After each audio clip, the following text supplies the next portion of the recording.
මාළු ඇඹුල් තියල් කරගන්න හදන්නේ අද.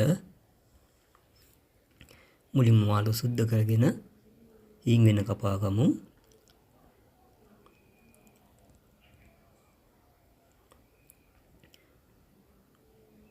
කපාගෙන පිරිසිදු කරගත්ත ඇතිලියක් ගන්න ඕනේ.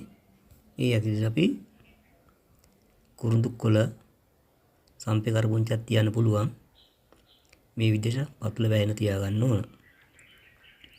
ඊපස්සේ අපි වෙනත් ඇතිලියක් අරගෙන ලුණු කුඩු කහ කුඩු ස්වල්පයක් එකතු කරලා ඉඟුරු ගොරක ගම්බිරිස් කුඩු කුරුඳු පොතු ගන්න ඕනේ.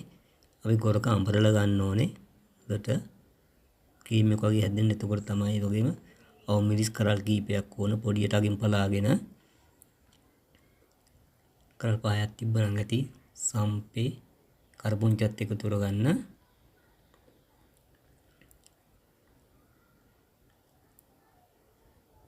ඊපස්සේ වතුර මේ කාරියකට වතුර සුවල්පයක් එකතු කරලා හොඳින් අතින් මිශ්‍ර කරගන්න ඕන.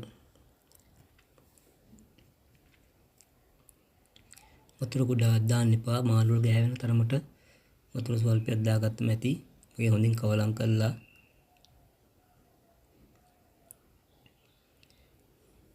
මේක රස බලන්න ඕන. ඒක ලුණු ඇද්ද මැද්ද කියලා බලලා ලුණු මදින එකතු කරගන්න ඕන.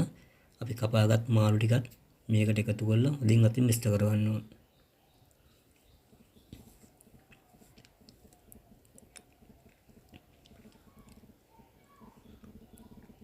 මාළු පොඩි වෙන්නේ නැති වෙන්න කෑලි වල දැවටෙන විදියට හොඳින් මිශ්‍ර කරගන්න.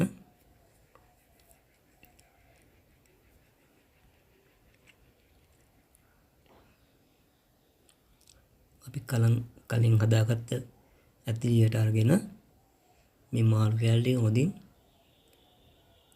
තියාගන්න ඕනේ. කුරුඳු කොළ උඩම වගේ තියාගන්න පුළුවන් වැඩිය හොඳයි. මේ මාළු වතුර හැදෙන ඉඳ වතුර ගොඩක් දාන්න ඕනේ. වතුර සුවල්පයක් එකතු කරාම ඇති. මාළු තැම්බෙද්දි මාළු වලම වතුර හැදිලා ඒකම තැම්බෙන අපි වතුර ගොඩක් එකතු කරොත් වතුර වැඩි වෙනවා. ඒ භාජනෙත් හොදලා මේ වතුර ටිකත් එකතු කරගන්න.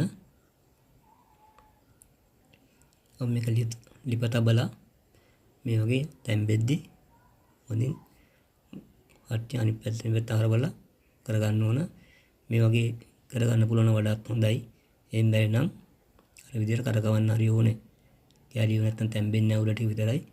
මේ හදාගත්ත මාළු එක තමයි තියෙන්නේ. අපි හදාගත්ත මාළු ඇඹුල් තියල්